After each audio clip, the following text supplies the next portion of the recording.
Hello everyone, Mina kitchen ব্লগে তোমাদের সবাইকেই স্বাগত। মিনা কিচেনের আজকের রেসিপি থাকছে দই টোস্ট। তোমরা তো অনেক রকমেরই টোস্ট খেয়েছো, আজকে তোমরা আমার এই দই টোস্টের রেসিপিটাও অন্তত একবার হলেও ট্রাই করতে পারো। তাহলে চলো গাইজ, তোমরা দেখতে থাকো। সো গাইজ দেখো, সবার প্রথমে আমি এখানে কতগুলো পাউরুটির পিস নিয়েছি। আমি এখানে পরিমাণটা এটুকুনি রাখছি, তোমরা চাইলে কম বেশি করতে পারো। এরপরে ওভেনে আমি একটি কড়াই বসিয়ে দিয়েছি। কড়াইয়ে আমি এখন এই পাউরুটির পিসগুলোকে সেঁকে নিব। আমি কিন্তু এখানে কড়াইয়ে কোনো তেল দিইনি, বিনা তেলে আমি এইভাবে পাউরুটিগুলোকে একটু কড়া করে সেঁকে নিব।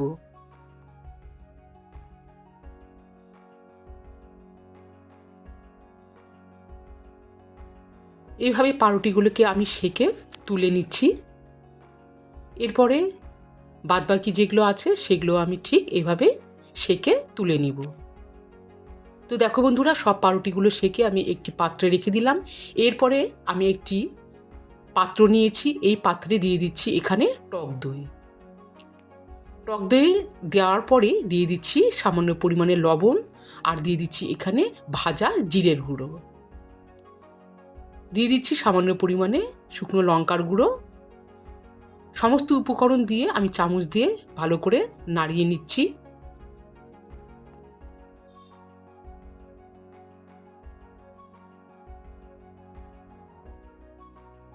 কিছুক্ষণ নাড়াচাড়া করার পর দেখো বন্ধুরা, এখন আমি এতে দিয়ে দিচ্ছি 2 চামচ বেসন,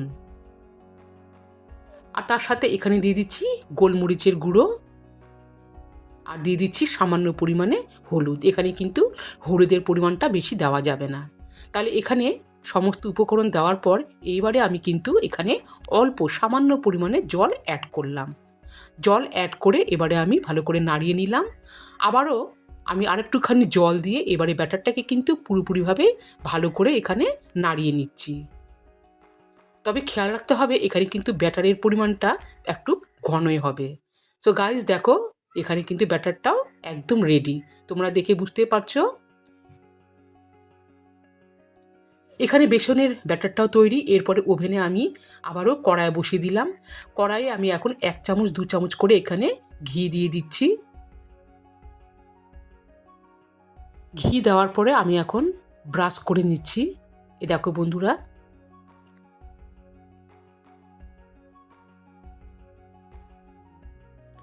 এরপরে এই সেঁকে নেওয়া পাউরুটির পিসগুলো এখন আমি এই বেসনের ব্যাটারের মধ্যে ভালো করে ডুবিয়ে নিব। সো গাইজ দেখো, এইভাবে আমি এক পিঠ ওপিঠ করে ডুবিয়ে নিচ্ছি, যাতে বেসনের ব্যাটারটা পুরোপুরিভাবে পাউরুটির সাথে মিশে যায়। তাহলে এখানেও আমি এই পাউরুটির পিসটাকে এই ঘিয়ের মধ্যে দিয়ে দিলাম। আর ওভেনের আঁচটাকে কিন্তু মিডিয়ামে রাখতে হবে। সো গাইজ দেখো, এইভাবে আমি আস্তে আস্তে করে খুন্তির সাহায্যে নাড়িয়ে নিচ্ছি। আর এক পিঠটা ভাজা হয়ে গেলে আমি এখন ওপর পিঠটাও এভাবে ভেজে নিব। সো গাইজ এখানে কিন্তু এই টোস্টটাও ফ্রাই হয়ে গেছে, এখন আমি তুলে নিচ্ছি। এরপরে বাদবাকি যেগুলো আছে ঠিক আগের মতনই এভাবে হালকা ঘি এভাবে ছড়িয়ে আমি ভেজে তুলে নিব।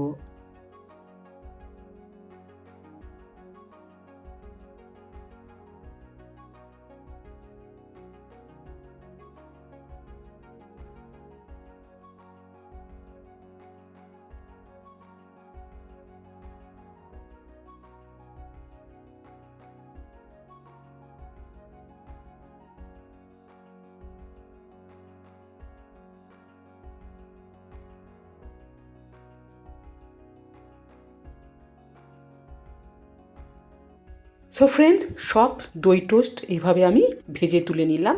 এরপরে আমার আর একটা কাজ বাকি আছে। এরপরে আমি সেই কড়াইয়ে দিয়ে দিচ্ছি এখানে 1 চামচ ঘি। আর এখানে তোমরা চাইলে ঘিয়ের পরিমাণটা বাড়িয়ে দিতে পারো। তা আমি এখানে 1 চামচ ঘি দিয়ে দিচ্ছি। আর ঘিয়ের সাথে এখানে আমি দিয়ে দিচ্ছি এখানে কালো সরিষা। সরিষা হালকা ফ্রাই হয়ে গেলে দিয়ে দিচ্ছি ধনেপাতা কুচি। এরপরে মিডিয়াম আঁচে রেখে আমি একটুখানি নাড়িয়ে নিব।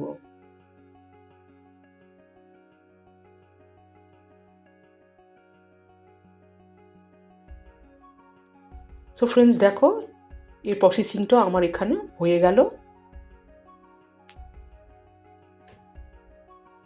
এরপরে আমি এখন একটি প্লেটের মধ্যে এই দই টোস্ট সাজিয়ে নেব।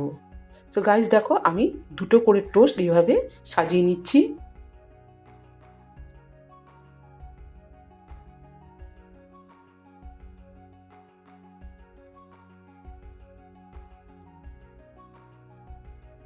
এরপরে আমি সরিষা আর ধনেপাতা এই ফোড়ন দেওয়া এইগুলো আমি উপর থেকে এইভাবে ছড়িয়ে দিচ্ছি। আর এইভাবে কিন্তু তোমরাও পরিবেশন করবে। এইভাবে পরিবেশন করে এই দইয়ের টোস্টটা কিন্তু আরও ভীষণই টেস্টি হয়। সো গাইস, দই টোস্ট রেডি।